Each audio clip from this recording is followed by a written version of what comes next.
हम्म।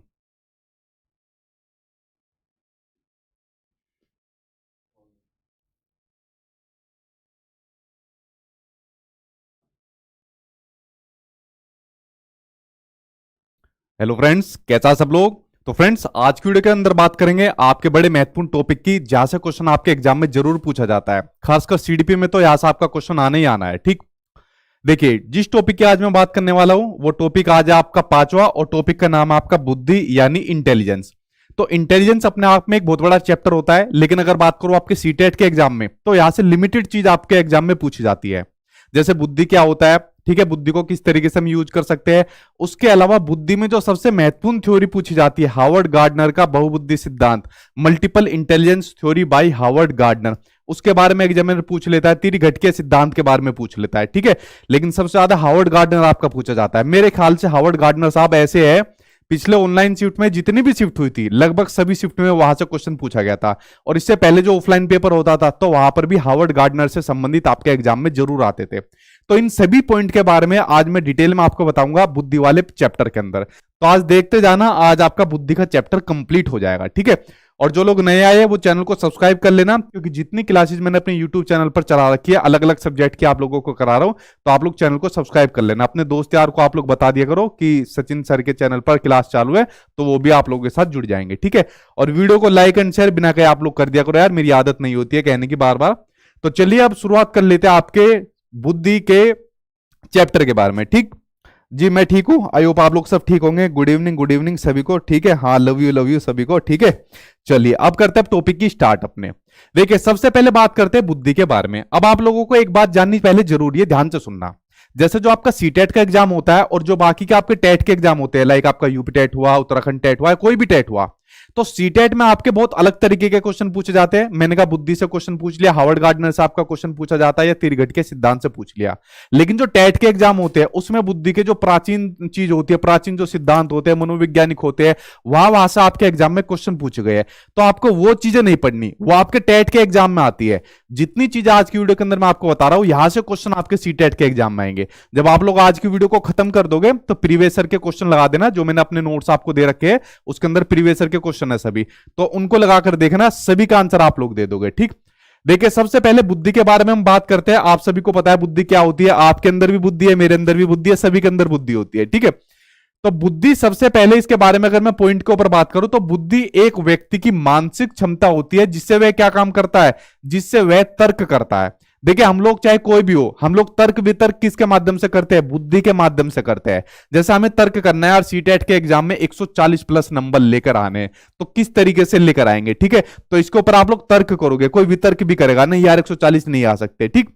तो तर्क जो करते हैं वो बुद्धि की हेल्प से करते हैं। जो हम सोचते हैं, चिंतन करते हैं, वो भी बुद्धि की हेल्प से करते हैं। यार सचिन सर की क्लास देखेंगे, सचिन सर के नोट्स पढ़ेंगे और घर पर खूब अच्छे तरीके से मेहनत करेंगे, 140 भी कहीं नहीं गए नंबर, ठीक है। तो जो चिंतन करता है आदमी, थिंकिंग करता है, वो भी बुद्धि के माध्यम से करता है। उसके अलावा जो इमेजिनेशन करता है, ठीक है, इमेजिनेशन भी आदमी बुद्धि की हेल्प से करता है कि भाई एक बार 140 प्लस नंबर आ जाए, सचिन सर के यूट्यूब चैनल पर आकर अपना इंटरव्यू दूंगा, वरना किसी न्यूज़पेपर के अंदर मेरे नाम की कटिंग आएगी। तो देखिए ये जो जितनी भी चीज है, तर्क करना, चिंतन करना, इमेजिनेशन करना, ये सब आदमी किसके माध्यम से करता है, ये करता है बुद्धि के माध्यम से। यहां तक आप लोग समझे। अगला पॉइंट है इसके अंदर की जो बुद्धि होती है, इंटेलिजेंस होती है, वो समस्याओं को सुलझाने में हेल्प करती है। अब आपके सामने समस्या क्या होगी कि सीटेट के एग्जाम को अच्छे नंबर से पास करना है, तो इसके लिए आप लोग क्या इस्तेमाल करोगे, अपनी बुद्धि का ही तो इस्तेमाल करोगे। यार कैसे पास किया जाए, किसी ने आपको बता दी, चलो सचिन सर की क्लास देखते हैं, ठीक है, वही वाली बात, उनके नोट्स पढ़ते हैं, घर पर प्रैक्टिस करेंगे, प्रीवियस ईयर के क्वेश्चन लगाएंगे। तो कोई भी समस्या आ गई, समस्या का समाधान सिर्फ बुद्धि के माध्यम से होता है, ठीक है, ये सभी को पता है आपको। अगला पॉइंट है आपका कि जो बुद्धि होती है, जो इंटेलिजेंस होती है, वो मल्टी डायमेंशनल होती है। बड़ा महत्वपूर्ण है, आपके एग्जाम में कई बार पूछा जा चुका है कि बुद्धि जो होती है मल्टी डायमेंशनल यानी कि बहुआयामी होती है, यानी बुद्धि के एक से ज्यादा आयाम होते हैं। अभी जब आप लोग हार्वर्ड गार्डनर की थ्योरी आएगी, मल्टीपल इंटेलिजेंस थ्योरी, तो देख उसमें आपने देखना कि हार्वर्ड गार्डनर ने कैसे अलग अलग तरीके की बुद्धि बताई है। तो क्या सिर्फ एक प्रकार की बुद्धि हमारे आपके अंदर है, बिल्कुल नहीं है, अलग अलग प्रकार की बुद्धि हमारे आपके अंदर देखने को मिलती है। इसलिए बुद्धि का खाली एक आयाम नहीं है, एक डायमेंशनल नहीं है, ये मल्टी डायमेंशनल यानी कि बहुआयामी मानी जाती है। और क्या होती है, कठिन योग्यताओं यानी जो कॉम्प्लेक्स कैपेबिलिटीज होती है, उनका एक सेट होती है। अब देखिए, आप लोगों के अंदर हो चाहे मेरे अंदर हो, कई सारी कैपेबिलिटीज होती है, कई सारी क्षमताएं होती है। जैसे मैं सही तरीके से पढ़ा सकता हूं, सही तरीके से जिम कर सकता हूं, सही तरीके से क्रिकेट खेल सकता हूं, तो कई सारी कैपेबिलिटीज मेरे अंदर है। ऐसे आप लोगों के अंदर भी होगी कुछ ना कुछ। तो इन सभी का एक सेट होती है बुद्धि, ठीक है, एक ग्रुप होती है जो बुद्धि होती है। तो इस पॉइंट को आप लोग समझ गए। अगला पॉइंट होता है कि बुद्धि स्थायी होती है और परिवर्तनशील होती है। अब देखो ऊपर वाले ने सभी ने, जो आप हो चाहे मैं हो, हर किसी के अंदर एक फिक्स अमाउंट में बुद्धि दी हुई है, ठीक है। हालांकि यूज करने को भी डिपेंड करता है आप लोग इसको कितना यूज करते हैं। कोई ज्यादा यूज कर लेगा, कोई आज कम कर रहा है तो ज्यादा कर लेगा, आज ज्यादा कर रहा है कम कर लेगा। तो परिवर्तनशील तो होती है, चेंज तो होती रहती है, बट ये स्थायी रहती है, फिक्स रहती है, जो आपकी बुद्धि होती है, ठीक है। उसके अलावा देखिए, खासकर महिलाओं, आप लोग ज्यादा मतलब नाराज मत हो जाना। जैसे जो पुरुष वर्ग होता है उसमें थोड़ा सा दिमाग जो होता है वो महिलाओं की अपेक्षा ज्यादा होता है, ठीक है। आई थिंक 1400 के करीब होता है, ग्राम के करीब, लेकिन महिलाओं में 1200 के करीब होता है, ठीक। तो क्या इसको जो दिमाग होता है, क्या इसमें चेंज किया जा सकता है, ठीक है। क्या ये फ्लेक्सिबल है? नहीं है, ये बिल्कुल स्थायी है, जो ऊपर वाले ने दे दिया दे दिया।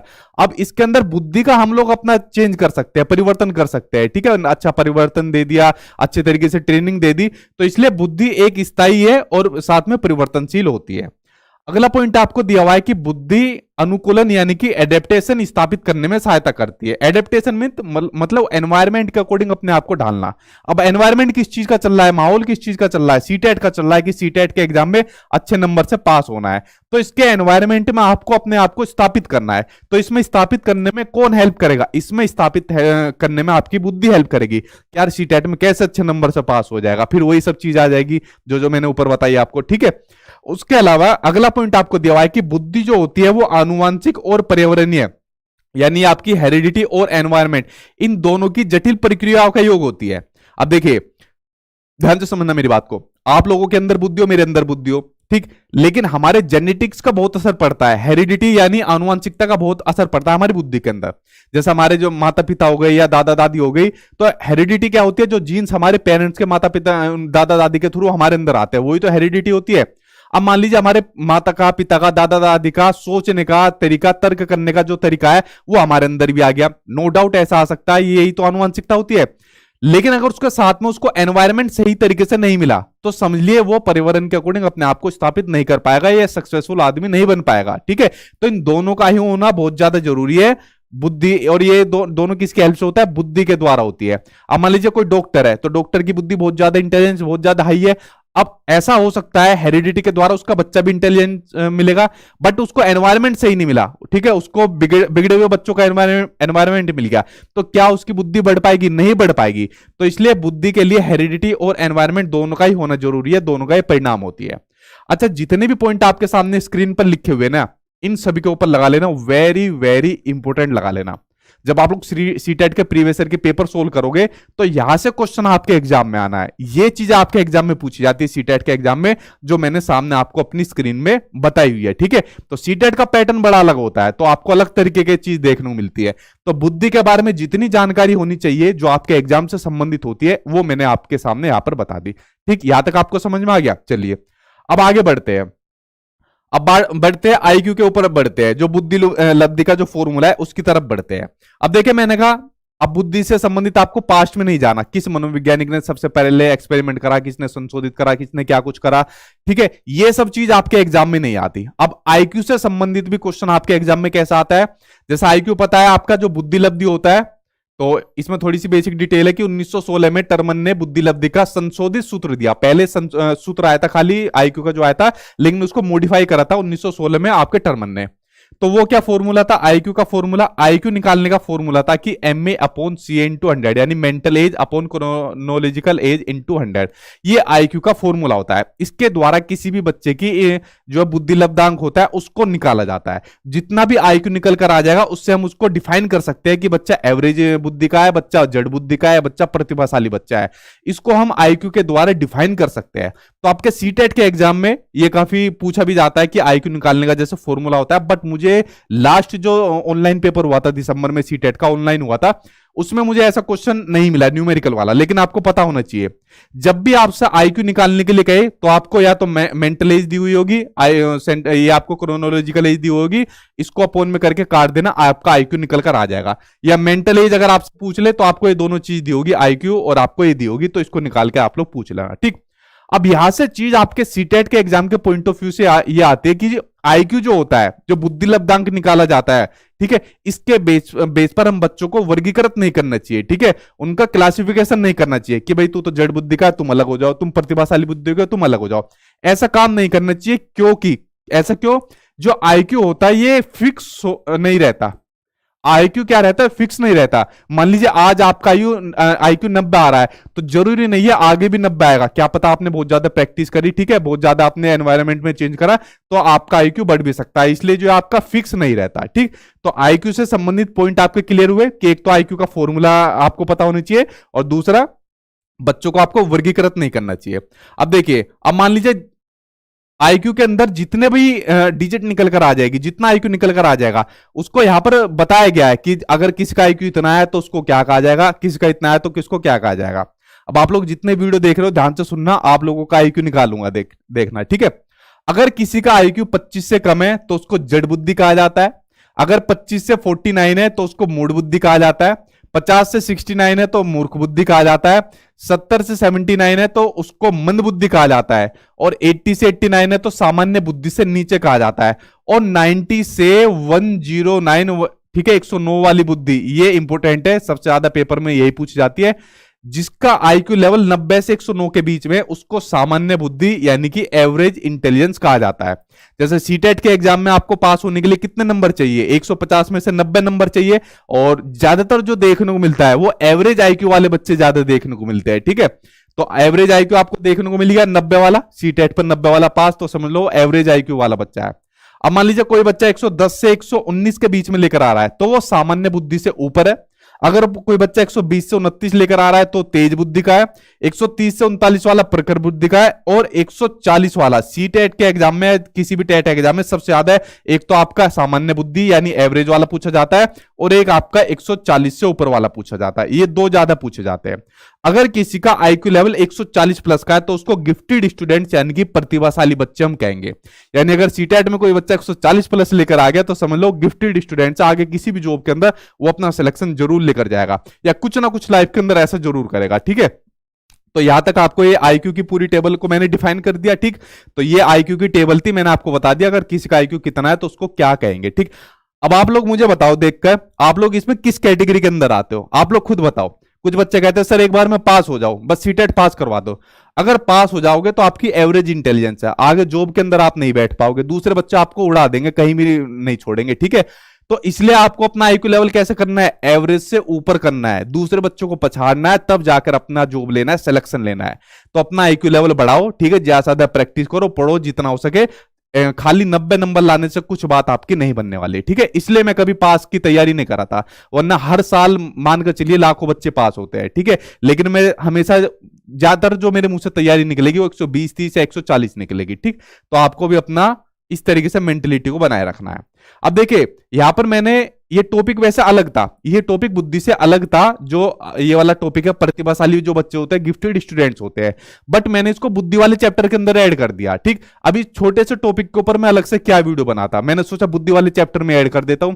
लेकिन सीटेट के अंदर आपका बहुत पूछा जाता है, गिफ्टेड स्टूडेंट्स यानी प्रतिभाशाली बच्चों से क्वेश्चन पूछा जाता है कि ये किस तरीके के होते हैं, किस तरीके से अपना काम करते हैं, व्यवहार करते हैं, इनके लिए आपको क्या क्या सुविधाएं देनी चाहिए। ऐसा क्वेश्चन सीटेट के एग्जाम में बहुत पूछा जाता है। तो आपको पता है गिफ्टेड स्टूडेंट्स कौन से होते हैं? जिनका आईक्यू लेवल 140 से प्लस का होता है, ठीक। तो ये होते हैं गिफ्टेड स्टूडेंट्स। अब इनके बारे में जान लीजिए वो किस तरीके के होते हैं।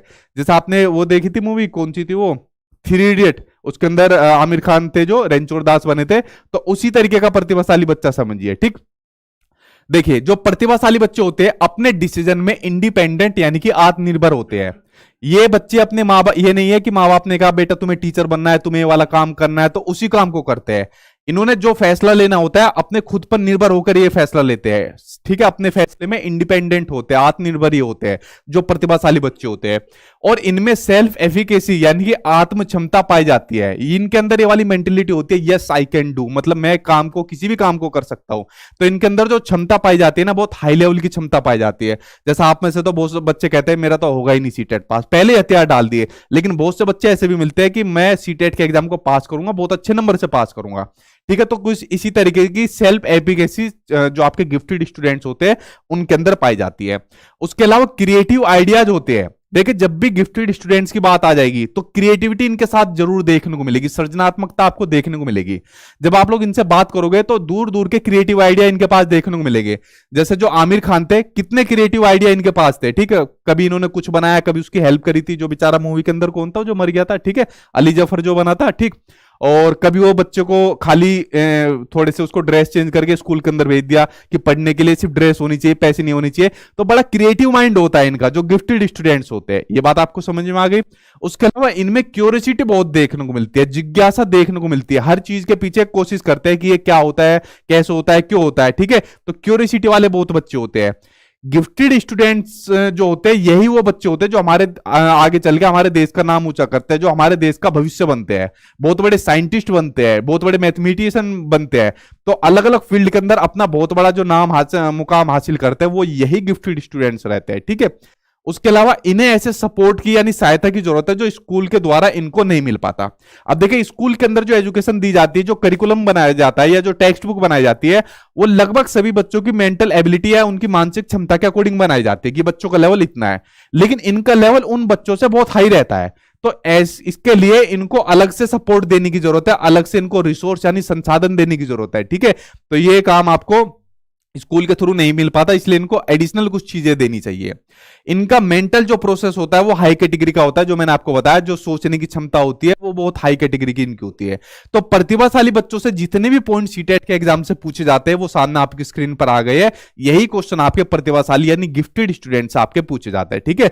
जैसे आपका 3 इडियट का आमिर खान यानी कि रणछोड़ दास, ठीक। तो ये पॉइंट आपको यहां पर क्लियर हो गए प्रतिभाशाली स्टूडेंट से संबंधित। इसको मैंने इसलिए ऐड किया है कि बहुत छोटा सा पॉइंट था और यही क्वेश्चन आपके यही पॉइंट आपके एग्जाम में ज्यादातर आते हैं सीटेट के एग्जाम में, वरना बुद्धि के अंदर मैं इसको ऐड नहीं करता, ठीक। तो ये कंसेप्ट आपका क्लियर हुआ। अब बात करते हैं बुद्धि के सिद्धांत के बारे में बात करते हैं, ठीक। अब बात करते हैं बुद्धि के सिद्धांत में। अब देखिए बुद्धि के सिद्धांत मैंने कहा अगर आप टेट एग्जाम के लिए पढ़ रहे हो, लाइक आपका यूपी टेट हुआ, उत्तराखंड टेट हुआ या कोई भी टेट हुआ आपका, तो वहां पर बुद्धि के सिद्धांत आपको कोई ना कोई जरूर पूछेगा। 1 नंबर का बुद्धि का सिद्धांत आपको पूछ लेगा और डिटेल में भी पूछ लेगा। लेकिन अगर मैं सीटेट की बात करूं तो सीटेट में सबसे ज्यादा जो बुद्धि का सिद्धांत पूछा जाता है वो बहुबुद्धि सिद्धांत यानी मल्टीपल इंटेलिजेंस थ्योरी, जो हार्वर्ड गार्डनर ने दी थी, उसके बारे में पूछा जाता है। या फिर एक कारक सिद्धांत, 2 कारक सिद्धांत से संबंधित पूछा जाता है, या त्रिघटकीय सिद्धांत पूछा जाता है। तो इन सिद्धांत के बारे में आपको पढ़ना बहुत जरूरी है, जो मैं आपको एक एक करके पढ़ाऊंगा, ठीक है। तो चलिए बात करते हैं बुद्धि के सिद्धांत के बारे में। देखिए बुद्धि का पहला सिद्धांत आपका 1 फैक्टर थ्योरी यानी कि एक कारक सिद्धांत।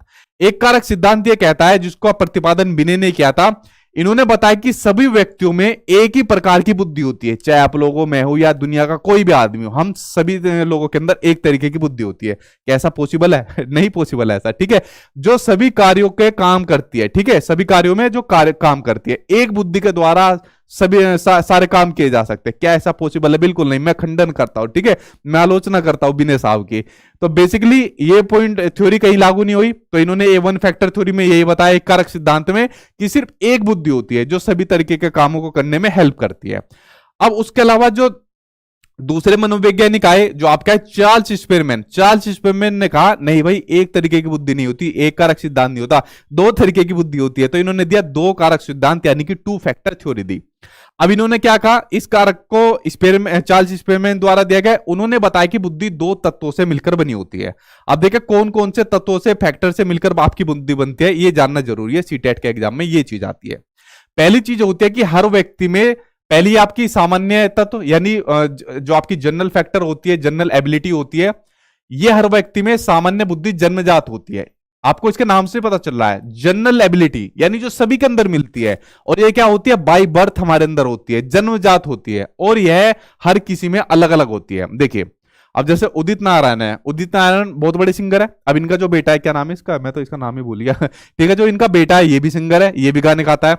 तो ये क्या है? ये जन्मजात है इनके अंदर ये वाली बुद्धि। इसके पापा के अंदर थी तो इसके अंदर भी आ गई, ठीक है। तो ये होती है जनरल एबिलिटी होती है, जनरल फैक्टर आपका होता है। लेकिन दूसरा होता है आपका एस फैक्टर यानी कि आपकी स्पेशल एबिलिटी होती है आपकी।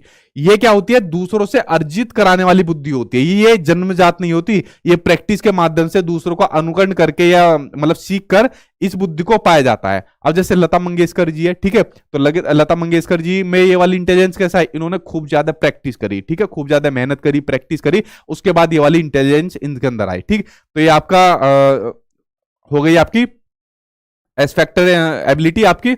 अब बात करते हैं जो आपके सामने महत्वपूर्ण है आपका, वेरी वेरी इंपोर्टेंट लगाओ। अब आया है पूरे चैप्टर की जान। एक नंबर का क्वेश्चन आपके सीटेट के एग्जाम में जरूर आएगा। अब आए आपके हार्वर्ड गार्डनर। ध्यान से देखना, जितनी भी शिफ्ट ऑनलाइन हुई थी या ऑफलाइन होता था इससे पहले, हर शिफ्ट के अंदर आपके या हर पेपर के अंदर आपके हार्वर्ड गार्डनर आते हैं। अब पढ़ते हैं इनके सिद्धांत के बारे में डिटेल से। ठीक, चलिए। अब जो हार्वर्ड गार्डनर है तो हार्वर्ड गार्डनर ने दिया था आपका बहुबुद्धि सिद्धांत, यानी कि आपकी मल्टीपल इंटेलिजेंस थ्योरी। जैसे कि इसके नाम से पता चल रहा है, कई सारी बुद्धियों के बारे में इन्होंने बताया, मल्टीपल इंटेलिजेंस के बारे में इन्होंने बताया। तो यह थ्योरी इस बात पर जोर देती है कि बुद्धि की जो अलग अलग दशाएं होती है, अलग अलग फॉर्म्स होती है, यानी बुद्धि कई तरीके की होती है, ये कहा था हार्वर्ड गार्डनर ने। अब इन्होंने बहुत तरीके की बुद्धियां बताई थी। ठीक है, अभी भी बताते जा रहे हैं, जल्दी से पढ़ लो ठीक है, वरना पता नहीं कौन सी निकाल दे। तो अब इन अलग अलग जो इन्होंने बुद्धियां बताई थी, इन्हीं के बारे में अब हमको पढ़ना है। अब देखिए, इन्होंने जो पहली बुद्धि बताई थी, वैसे इन्होंने एनसीईआरटी के अकॉर्डिंग 8 बताई हुई है। एनसीईआरटी किताब में 8 लिखी हुई है। ठीक है, तो इन्हीं 8 के बारे में हमको पढ़ना है। मैंने एक एक्स्ट्रा भी लिखी हुई है, 9 लिखी हुई है। हालांकि अभी ये बताते ही जा रहे हैं। ठीक है, कुछ महीने पहले मैंने सुना था, इन्होंने एक और बता दिए। देखिए, अब जो है बुद्धि है, इसमें सबसे पहली आपकी शाब्दिक भाषाई बुद्धि। ठीक, जैसे इसके नाम से पता चल रहा है कि शब्दों की और भाषाओं वाली जो बुद्धि होती है, इसके माध्यम से शब्दों और भाषा का ज्ञान होता है। यानी जिसके अंदर ये वाली बुद्धि होती है, उसके अंदर शब्दों का और भाषाओं का बहुत बड़ा भंडार होगा, बहुत बड़ा ज्ञान होगा शब्दों का और भाषाओं का। और जिनके अंदर ये वाली बुद्धि मिलती है वो कौन बनते हैं? वकील। वकील आपने देखा होगा ना, कितने आर्ग्यू करते हैं, ठीक है, सलाह देते हैं और तर्क वितर्क करते हैं कोर्ट रूम के अंदर। तो इनके पास क्या होती है? क्षमता, शब्दों के पावर भंडार, इनके अंदर भंडार रहता है शब्दों का, भाषा का भंडार रहता है इनके अंदर। कवि हो गए, कवित्री हो गए, पत्रकार हो गए, जैसे ये क्या नाम है, अंजना ओम कश्यप है। ठीक है, इनको पूरे दिन भर बैठा दो, कुछ भी अपना बोलती चली जाएंगी, क्योंकि शब्दों की और भाषा की बहुत अच्छी पकड़ होती है इनके पास। तो इनके अंदर पाई जाती है आपकी शाब्दिक भाषाई बुद्धि। तो इन्होंने जो बुद्धि बताई उसमें पहली हो गई आपकी शाब्दिक भाषाई बुद्धि। ठीक, वैसे मेरे अंदर भी है, आप लोगों को इतनी लंबी लंबी क्लास देता हूं तो मेरे अंदर भी आप लोग मान सकते हो। ठीक है, तो ये वाली बुद्धि हो गई। अब देखिए, अब बढ़ते हैं आपके दूसरी तरीके की इंटेलिजेंस की ओर। जो दूसरी इंटेलिजेंस इन्होंने बताई वो बताई लॉजिकल मैथमेटिकल इंटेलिजेंस, यानी तार्किक गणितीय बुद्धि, जिनके अंदर तर्क करने की क्षमता होती है, जिनके अंदर गणित से संबंधित किसी भी पहलू को समझने की क्षमता होती है, जिनके अंदर अमूर्त चिंतन करने की क्षमता होती है, जिनके अंदर प्रतीकों का डिफरेंस करने की क्षमता होती है, उनके अंदर होती है आपकी तार्किक गणितीय बुद्धि। ठीक है, और इसमें तार्किक योग्यता, मैथ कैलकुलेशन अधिक होती है इस वाली बुद्धि के अंदर। अब जिन लोगों के अंदर ये वाली बुद्धि होती है वो आगे जाके क्या क्या क्या बनते हैं? अकाउंटेंट बनते हैं, सीए बनते हैं, चार्टेड अकाउंटेंट बन गए जैसे। ठीक है, बैंकर बनते हैं, बैंक के अंदर साइंटिस्ट बनते हैं, जैसे अब्दुल कलाम आजाद जी तो साइंटिस्ट बनते हैं। तो इन लोगों के अंदर कौन सी बुद्धि पाई गई थी? इन लोगों के अंदर पाई गई तार्किक गणितीय बुद्धि, इन लोगों के अंदर पाई जाती है। ठीक है, तो दूसरी बुद्धि आपकी कंप्लीट हुई। अब देखते हैं अगली बुद्धि की बारी, कौन कौन सी बात करता है। और आप लोग मुझे कमेंट बॉक्स में बताना जब मैं आपको ये 9 बुद्धि बता दूंगा कि आपके अंदर कौन सी बुद्धि है। आप लोग ईमानदारी से मुझे बताना। ठीक, अगली बुद्धि आपकी स्थानिक यानी कि स्पेशल इंटेलिजेंस। स्थानिक बुद्धि यानी स्पेशल इंटेलिजेंस। अब ध्यान से सुनना, अमूर्त तथ्यों के आधार पर जो एब्स्ट्रैक्ट कॉन्सेप्ट होते हैं, इनके आधार पर मानसिक छवि बनाना, यह आपकी स्थानिक बुद्धि पाई जाती है। अब देखिए कैसे। अब मान लीजिए आपके पास एक खाली प्लॉट है, ये आपके पास एक खाली प्लॉट है।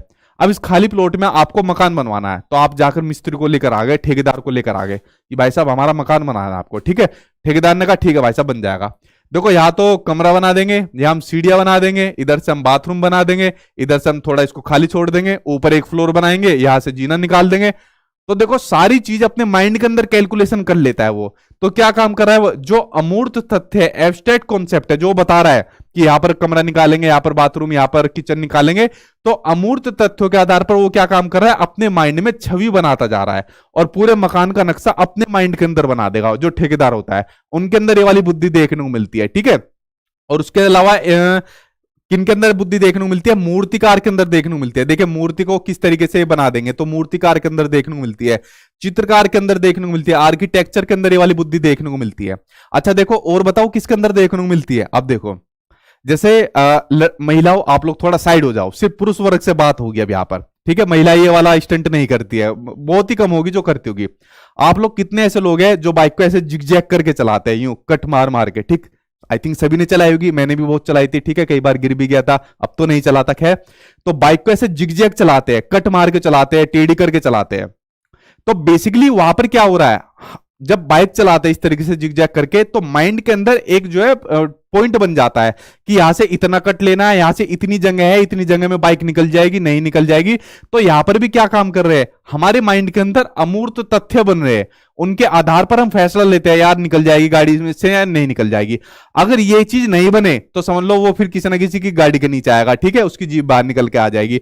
तो इन लोगों के अंदर भी वाली बुद्धि देखने को मिलती है। तो भाई मैंने तो खूब कट मारे, मेरा तो एक्सीडेंट नहीं हुआ, तो मैं तो कह सकता हूं मेरे अंदर ये वाली इंटेलिजेंस है, ठीक है। महिलाओं बताना, आप में शायद किसी ने ये करा होगा, मेरे ख्याल से महिलाओं ने शायद कोई होगी जो करा होगा, वरना लोंडे लफाड़ों ने सबने ये वाला काम करा है। इनके अंदर ये वाली बुद्धि मिलती है आपकी, स्पेशल इंटेलिजेंस, ठीक। अगली बुद्धि की बात करें, अगली बुद्धि होती है आपकी बॉडली काइनेस्थेटिक, शारीरिक गतिक बुद्धि। नाम से पता चल रहा है शरीर को गति देने वाली बुद्धि, वो बुद्धि जिससे हमारे शरीर को गति मिलती है, जिससे हमारे मसल्स को गति मिलती है, हम काम करना शुरू कर देते हैं। तो वो वाली बुद्धि की बात यहां पर हो रही है। और किन लोगों में पाई जाती है वो, जो आपको हीरो हीरोइन मिलेंगे, उसके अंदर ये वाली बुद्धि पाई जाती है। देखिए हीरो हीरोइन क्या काम करते हैं, डांस भी करते हैं, ठीक है, उसके अलावा फाइटिंग सीन भी करते हैं, तो इनके अंदर ये वाली बुद्धि पाई जाती है। एथलीट के अंदर ये वाली बुद्धि पाई जाती है, ठीक है। तो हमारे जो एथलीट है उनके अंदर पाई जाती है, चाहे क्रिकेटर हो, चाहे नीरज चोपड़ा हो, चाहे उसेन बोल्ट हो, कोई भी हो, उनके अंदर ये वाली बुद्धि पाई जाती है। क्योंकि इसी बुद्धि की वजह से वो क्या काम करते हैं, अपने शरीर को गति देते हैं, अपने शरीर को हिलाते हैं, मूवमेंट करते हैं। डांसर के अंदर पाई जाती है, हीरो हीरोइन इसी के अंदर आ गए, ठीक। तो ये वाली बुद्धि समझ गया किन लोगों के अंदर पाई जाती है और क्या होती है, शरीर को गति देने वाली ये बुद्धि होती है, ठीक है। बाइक चलाता हूं मैं कट मार के, हाँ तो भाई आपके अंदर ये वाली इंटेलिजेंस है, बट ऐसा काम मत करना, बड़ा रिस्की काम होता है, ठीक है। आराम से थोड़ा लेट हो जाओगे कोई बात नहीं, दुर्घटना से देर भली, ठीक, ये स्लोगन याद रख लेना। अगला सामने स्क्रीन पर आ गया म्यूजिकल इंटेलिजेंस, यानी कि संगीतात्मक बुद्धि। अब जिनके अंदर आपको इसके नाम से पता चल रहा है, देखिए बेसिकली जितनी भी बुद्धि है ना, उनके नाम से पता चल जाता है कि कौन सी वाली बुद्धि है। अब आगे संगीतात्मक बुद्धि, यानी संगीत से जुड़ी बुद्धि। तो इस बुद्धि के अंतर्गत संगीत की बुद्धि ज्यादा होती है, ठीक है। जो सिंगर रहते हैं, जिन व्यक्तियों में इनका अधिक विकास हो जाता है, या तो सिंगर बनते हैं, एंटरटेनर बनते हैं, जैसे अरिजीत सिंह हो गए, इनके अंदर ये वाली बुद्धि होती है, ठीक है। एक सिंगर तो होते हैं जो बाथरूम सिंगर होते हैं, कहीं पर गाना शुरू कर देते हैं, तेरी नहीं कोई भी गाना गाना शुरू कर दिया, ठीक है, मेरे से तो गाया नहीं जाएगा। और एक होते हैं जो प्रोफेशनल होते हैं, तो वो जैसे आपके अरिजीत सिंह हो गए, ठीक है, किशोर दा हो गए, लता मंगेशकर जी हुई, तो इनके अंदर आपकी संगीतात्मक बुद्धि देखने को मिलती है। तो 5 बुद्धि हो गई। अब 2 बुद्धि के अंदर बात करेंगे एक साथ में। यहां पर बच्चे बहुत कंफ्यूज होते हैं इनके अंदर, लेकिन एक बार में समझाऊंगा आपको और इजीली आपको समझ में आ जाएगी, ठीक है। यहां पर कंफ्यूज मत होना। अब बात करते हैं हम इंटरपर्सनल इंटेलिजेंस और इंट्रापर्सनल इंटेलिजेंस। देखो ध्यान से देखना, स्क्रीन पर आ रही है पूरी। अब देखिए अगली बुद्धि को मैं दोनों को एक साथ बताऊंगा, इंटरपर्सनल इंटेलिजेंस और आपकी इंट्रापर्सनल इंटेलिजेंस। इनके नाम आप लोग इंग्लिश में याद करना, हिंदी में बहुत कंफ्यूजन होती है इनके नामों के अंदर, ठीक। इंटरपर्सनल इंटेलिजेंस में क्या होता है, इसमें के द्वारा दूसरे व्यक्तियों के साथ कैसे इंटरेक्ट किया जाए। इसमें कैसे इंटरेक्ट किया जाता है, दूसरे व्यक्तियों के साथ कैसे इंटरेक्ट किया जाए, कैसे उनके मनोदशा को, उनकी प्रकृति को जाना जाए, कैसे उनके हाव भाव को जाना जाए। तो दूसरे व्यक्तियों के साथ इंटरेक्ट किया जाता है आपकी इंटरपर्सनल के अंदर। और इंट्रापर्सनल में क्या होता है, इसमें खुद के साथ आदमी इंटरेक्ट करता है, खुद को जानता है, खुद के साथ कैसे इंटरेक्ट किया जाए। तो दोनों में कंफ्यूज मत होना, ठीक है। इंटरपर्सनल में दूसरों के साथ इंटरेक्ट किया जाता है और इंट्रापर्सनल में खुद के साथ इंटरेक्ट किया जाता है। अब जब इंटरपर्सनल होती है तो दूसरे व्यक्ति के साथ इंटरेक्ट करता है वो, इसमें किसी दूसरे व्यक्ति की मनोदशा या उसके स्वभाव या उसकी प्रवृत्ति, ठीक है, प्रवृत्ति गलत लिखा है, या उसकी प्रवृत्ति को समझकर प्रतिक्रिया देने की योग्यता होती है। ये किन लोगों में पाई जाती है, ये पाई जाती है आपकी नेताओं के अंदर, ये वाली बुद्धि पाई जाती है। आपने देखा होगा ना, नेता जितने भी लोग क्या काम करते हैं, नेता नहीं आपका बेटा आया, इस तरीके से बोलते हैं ना इलेक्शन के टाइम पर। जैसे इलेक्शन खत्म, नेता आपको पूछेगा भी नहीं। नेता ही लोग क्या काम करते हैं, नेता को पता है कि पब्लिक बेवकूफ है, ठीक है, नो डाउट, इसमें कहने वाली बात नहीं है, ठीक है, खुलेआम भी मैं इसको कह सकता हूं। नेता क्या काम करता है, धर्म के आधार पर लड़ाता है लोगों को, जाति के आधार पर लड़ाता है, ठीक है, जगह के आधार पर लड़ाता है, क्योंकि उसे पता है पब्लिक को क्या चीज चाहिए, क्या ऐसे स्टेटमेंट देने चाहिए जिससे ये पब्लिक खास वर्ग हमारी तरफ आ जाएगा और ये खास वर्ग उनकी तरफ चला जाएगा। कैसे ऐसी बात करनी चाहिए, कौन सा ऐसा काम करना चाहिए जिससे लोगों के बीच में दरार पड़े। तो नेताओं को इस बात के बारे में पता होती है अच्छे तरीके से, ठीक है। तो इसलिए नेताओं के अंदर ये वाली बुद्धि पाई जाती है, इंटरपर्सनल, जो दूसरों के साथ इंटरेक्ट करते हैं बढ़िया तरीके से, उनकी मनोदशा हाव भाव को समझ जाते हैं, ठीक है। और एक बार इलेक्शन जीतने के बाद फिर हाथ नहीं जोड़ेंगे आपके, देख लेना। सामाजिक कार्यकर्ताओं के अंदर ये वाली बुद्धि पाई जाती है। टीचर के अंदर भी ये वाली बुद्धि देखने को मिलती है आपके, इंटरपर्सनल। ये भी बच्चे के हाव भाव को देखकर समझ जाता है। मुझे भी इतनी साल हो गई, मुझे भी पता रहता है आप लोग क्या सोच रहे हो, क्या आपके माइंड में चल रहा है, ठीक है। तो टीचर के अंदर पाई जाती है। उसके अलावा जो दुकानदार होते हैं ना, उनके अंदर ये वाली बुद्धि पाई जाती है। दुकानदार के पास जाओ, आपकी मनोदशा स्वभाव को देखकर समझ जाएगा। कोई भी कपड़े लेने चले जाओ दुकानदार के पास में, कोई भी कपड़ा पहना, ये शर्ट पहनी, अरे भाई साहब क्या लग रहे हो, दमदार लग रहे हो, ठीक है। अब चाहे उसमें कोई आदमी बिल्कुल भी बेकार लग रहा हो, लेकिन वो अच्छा बताएगा, ठीक है। क्या काम करेगा, अरे भाई साहब ये शर्ट तो आप पर बहुत बढ़िया लग रही है, इसके साथ में ये वाली शर्ट और ले लो, ये हमारी दुकान पर स्कीम चल रही है, एक शर्ट के साथ 2 शर्ट आपको ऐसे फ्री मिलेगी। तो देखो इनके अंदर भी ये वाली इंटेलिजेंस बहुत देखने को मिलती है, ठीक है। तो ये हो गई आपकी इंटरपर्सनल, इसको आप लोग समझ गए इंटरपर्सनल को अच्छी तरीके से। दूसरी होती है आपकी इंट्रापर्सनल, जो खुद के साथ करते हैं, जैसे जो आध्यात्मिक गुरु वगैरह होते हैं, जैसे श्री श्री रविशंकर हो गए, एक यूट्यूब पर आते हैं, क्या नाम है उनका, सदगुरु जैसे है, उनका हो गई। या जो धार्मिक गुरु होते हैं, चाहे किसी भी धर्म के गुरु हो, तो उनके अंदर ये वाली आपकी इंटेलिजेंस देखने को मिलती है। तो दोनों में कंफ्यूज मत होना, इंटरपर्सनल और इंट्रापर्सनल दोनों के अंदर आप लोग कंफ्यूज मत होना, ठीक है। चलिए अब बात करते हैं आपकी 8वीं बुद्धि के बारे में, आपकी नेचुरलिस्टिक बुद्धि, यानी कि आपकी प्रकृतिवादी बुद्धि। देखो मैं कह रहा हूं ना, इनके नाम से पता चल रहा है, प्रकृतिवादी बुद्धि, यानी वो बुद्धि जो प्रकृति के नजदीक होती है। तो इस बुद्धि के व्यक्ति प्रकृति के नजदीक होते हैं और जानवर हो गए, पौधे हो गए, धातुएं हो गई आदि प्राकृतिक संसाधनों से लगाव रखते हैं। बेसिकली प्रकृति से जुड़ी हुई जितनी भी चीज रहती है, चाहे पेड़ पौधे हो, चाहे जानवर हो, चाहे XYZ कुछ भी हो, उनसे इन लोगों को लगाव रहता है। जैसे पर्यावरण जो प्रेमी रहते हैं वो लोग हो गए, या जो किसान होते हैं, इनको पर्यावरण इनसे लगाव होता है प्राकृतिक चीजों से। तो इनके अंदर ये वाली इंटेलिजेंस पाई जाती है, ठीक है। तो इसको समझिए, 8 बुद्धि यहां पर हो गई जो आपके सामने स्क्रीन पर है, और 9वीं बची आपकी, इसको देख लेना। हालांकि एग्जाम में बहुत ही रेयर चांस होता है पूछी जाती है, बट मैं आपको बता रहा हूं। आपकी अस्तित्ववादी बुद्धि, इस बुद्धि के व्यक्ति हर चीज के अस्तित्व के बारे में सोचते हैं। हर चीज के पीछे लोग क्वेश्चन मार्क लगा लेते हैं, हम इस दुनिया में क्यों आए हैं, भगवान क्यों है, मैं ऐसा क्यों हो, ये ऐसा क्यों है, ये दुनिया ऐसे कैसे क्यों चल रही है, ऐसे क्वेश्चन इनके माइंड में के अंदर चलते हैं, ठीक है। तो ये लोग साधु संत या फिलोसफर बनते हैं, ज्यादातर फिलोसफर के अंदर ये देखने को मिलती है। तो देखिए फ्रेंड्स, मैंने आपको 9 बुद्धियां बता दी, इन्हीं से आपका जो क्वेश्चन है वो आपके एग्जाम में आएगा, इन्हीं 9 बुद्धि से आपके एग्जाम में क्वेश्चन आएगा। तो इन 9 बुद्धि को आपने अच्छे तरीके से देख लिया, ठीक है। तो यही से आपको देखने को मिलेगी जो आपके एग्जाम में इंटेलिजेंस आती है, हार्वर्ड गार्डनर का जो सिद्धांत है। लेकिन आपके एग्जाम में एक चीज और पूछी जाती है, जो हार्वर्ड गार्डनर का सिद्धांत है, मल्टीपल इंटेलिजेंस थ्योरी है, इसकी आलोचना भी हुई थी। और इसकी आलोचना क्या हुई थी, सबसे वैलिड पॉइंट जो आपके एग्जाम में आता है वो ये है कि इसमें अलग अलग इंटेलिजेंस को मेजर नहीं कर सकते, हम माप नहीं सकते। वो कैसे, मान लीजिए भाई किसी के अंदर म्यूजिकल इंटेलिजेंस है, इसका आपको पता लगाना है कि कितना बढ़िया सिंगर है, तो उसको मापने का क्या तरीका है, कैसे मापोगे आप लोग, ठीक है। तो मापने का कोई तरीका नहीं है, ठीक है। तो सबसे बड़ी जो इसके अंदर इसको आलोचना हुई थी, जो इसको वैलिड नहीं माना, उसका रीजन यही था कि जितनी भी बुद्धि भाई हार्वर्ड गार्डनर साहब आपने बताई है, इनको हम मेजर कैसे करेंगे, इनको मापेंगे कैसे, तो ये इसकी आलोचना हुई थी, ठीक। तो ये पॉइंट आपके हार्वर्ड गार्डनर से संबंधित हो गए, ठीक। तो यहां तक आप लोगों को समझ में आ गया, हाँ जी, ठीक है भाई, ठीक है, हाँ, लव ऑफ नेचर, ठीक। अब ये चीज आपके क्लियर हो गई। तो यहां तक आपके सीटेट में ये पॉइंट पूछी जाती है। लेकिन उसके अलावा जो आपका ऑनलाइन एग्जाम हुआ था, जो मल्टीपल शिफ्ट में हुआ था, उसमें सिर्फ आपको ज्यादातर क्वेश्चन बुद्धि से लिए गए थे, जो प्रतिभाशाली बच्चा मैंने वो बता दिया, और हार्वर्ड गार्डनर तो आपका आया था। लेकिन उससे पहले जो ऑफलाइन पेपर होते थे, वहां पर आपको स्टर्नबर्ग का बुद्धि का सिद्धांत देखने को मिलता है, जो ऑफलाइन पेपर होते थे। तो इसको भी पढ़ लीजिए, क्या पता इस बार आपको देखने को मिल जाए, क्योंकि ऑफलाइन में देखने को मिलता था। तो इसके बारे में भी थोड़ी सी जानकारी पढ़ लीजिए, फिर आपका बुद्धि का ये चैप्टर खत्म हो जाएगा।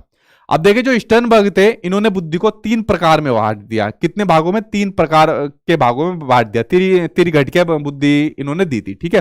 तो बुद्धि के 3 प्रकार इन्होंने कौन कौन से बताए, अनुभवात्मक बुद्धि, जैसे इसके नाम से पता चल रहा है, एक्सपीरियंशियल इंटेलिजेंस, अनुभव से उत्पन्न होने वाली बुद्धि, ठीक है। तो अनुभवात्मक बुद्धि ये किस पर आधारित होती है, अनुभवों पर, यानी हमारे एक्सपीरियंस पर आधारित होती है। व्यक्ति अपने अनुभव से कुछ नहीं खोज करता है और अपने अनुभव से कुछ नया क्रिएट करता है। अब देखिए ये तो है नहीं आप लोग पहली बार बुद्धि के बारे में पढ़ रहे हो या पहली बार आप लोगों ने हार्वर्ड गार्डनर के बारे में पढ़ा हो, कुछ ना कुछ हमने पहले भी पढ़ा होगा और कुछ अब पढ़ा है, तो ये कुछ ना कुछ आपको नए अनुभव मिलते जा रहे हैं बुद्धि से संबंधित या गार्डनर से संबंधित। तो इन्हीं नए अनुभव के आधार पर जो आप लोग कुछ भी क्रिएटिव चीज करते हो, क्रिएट करते हो, तो ये सभी आपकी अनुभवात्मक बुद्धि होती है जो आपके अनुभव से आपको मिलती है। ठीक, उसके अलावा दूसरी बुद्धि होती है आपकी घटकीय बुद्धि, जिसके बारे में स्टर्नबर्ग ने बताया था। बेसिकली घटकीय बुद्धि जो आपके अमूर्त बुद्धि वाले लोगों में ज्यादा होती है। अमूर्त बुद्धि किसके अंदर देखने को मिलती है? जैसे कवि हो गए, कवि अपने माइंड के अंदर ऐसे ऐसे विचार लेकर आ जाएंगे, ऐसी ऐसी रचनाएं लेकर आ जाते हैं, ठीक है, तो उनके अंदर अमूर्त बुद्धि मिलती है। ठीक, तो जो आपकी घटकीय बुद्धि है, ये आपकी घटकीय बुद्धि वाले व्यक्ति कल्पना शक्ति से बहुत कुछ सोच लेते हैं। ठीक, जैसे मैंने कहा कवि हो गया, कल्पना शक्ति से पता नहीं कहां कहां पहुंच जाते हैं। और अमूर्त बुद्धि वाले व्यक्ति, ऐसे लोग हर चीज के पीछे कारण जानना चाहते हैं। ठीक, तो ये हो गई आपकी दूसरी घटकीय बुद्धि।